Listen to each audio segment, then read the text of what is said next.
मैं ब्राह्मण हूं तो अपने ब्राह्मणत्व को जानता हूं। ब्राह्मण वह होता है जो सबको अपने अंदर समाहित कर सके।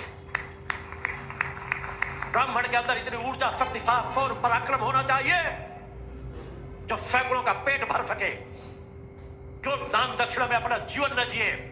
मैंने कभी दान दक्षिणा में अपना जीवन नहीं जिया। दान के पैसे हुए न अपने परिवार का जीवोपार्जन कराता हूं।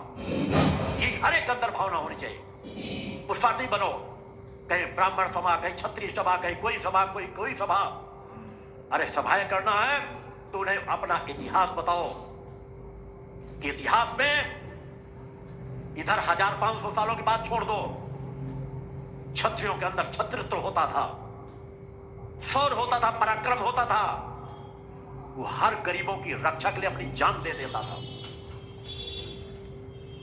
आज वही परंपरा धीरे धीरे शोषण में बदलती चली गई। देश की रक्षा के लिए अनेकों लोग अपने राष्ट्र की रक्षा के लिए, गरीबों की रक्षा के लिए, महिलाओं बहन बेटियों की रक्षा के लिए हंसते हंसते कुर्बान हो जाते थे। ब्राह्मणों के अंदर, हमारे ऋषि मुनियों के अंदर, तपस्वियों के अंदर इतना शौर्य, साहस और पराक्रम रहता था कि जरूरत पड़ने पर अपने द्वार खोल देते थे और गरीबों को अन्न धन देकर के भी धन धान्य कर देते थे। इतने योग्य थे। सुदामा जैसे ब्राह्मण भी रहे हैं जो अधर्मियों और अन्याय के सामने घुटने नहीं टेके। उससे उस काल में उससे बड़ा कोई ज्ञानी नहीं था, मगर धन के पीछे नहीं भगा। धन के पीछे भगता तो उस काल में बहुत से ऐसे राजा थे जो अपना दरबारी बनाना चाहते थे। तुम्हारे पास बहुत योग्यता, हमारी दरबारी बनकर, मगर वो गलत का गुणगान नहीं करना चाहते थे। मैं भूखों मर जाऊंगा, फटे वस्त्र पहन लूंगा, मेरी पत्नी फटे वस्त्र पहन लेगी, मगर गलत का गुणगान नहीं करूंगा, सत्य का गुणगान करूंगा। और सत्य का गुणगान का परिणाम कि भगवान कृष्ण जैसे योगी मित्र के रूप में प्राप्त हुए, राजा के रूप में प्राप्त हुए। वैसा जीवन जियो। पूरे समाज का एक समान मान के चलो। न मैं छुआछूत मानता हूं, न ऊंची नीच मानता हूं। मेरे जीवन की यात्रा में कोई एक दाग नहीं लगा सकता। बचपन से आज तक की यात्रा में यही जीवन का सत्य है। उस जीवन की सत्यता की यात्रा को तय करो। एक एक पल महत्वपूर्ण, एक एक क्षण महत्वपूर्ण। खुद पुरुषार्थी बनो।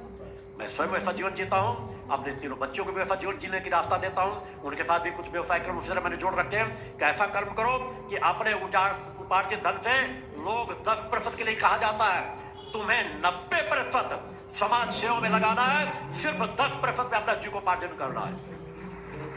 वह रास्ता प्रशस्त करता हूं। बचपन से आज तक मैंने परिवार का ऋण नहीं रखा, भाइयों का ऋण नहीं रखा। मैं अपने सभी भाइयों में, 5 बड़े भाइयों में सबसे छोटा था, 6 भाइयों में, मगर मैंने कभी किसी का ऋण नहीं रखा। कभी किसी का थोड़ा सा ऋण हुआ तो उससे कई गुना ज्यादा उसको मैंने अपने पुरुषार्थ के बल पर उतारा है। स्वयं जीवोपार्जन करने के लिए कभी समाज पर आश्रित नहीं रहा। आज वही रास्ता समाज को, बच्चों को भी दिया जाता है। व्यवसाय क्रम से हमें हर पर कुछ चीजों को जोड़ रखा गया है। वो हमारा एक अलग कर्म है, पुरुषार्थ का कर्म है कि हम किसी पर आश्रित न रहे बल्कि दूसरों की मदद दे सके।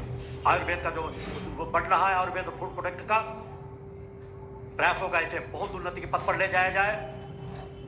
इस पे भी समाज का कोई पैसा नहीं लगने दिया गया।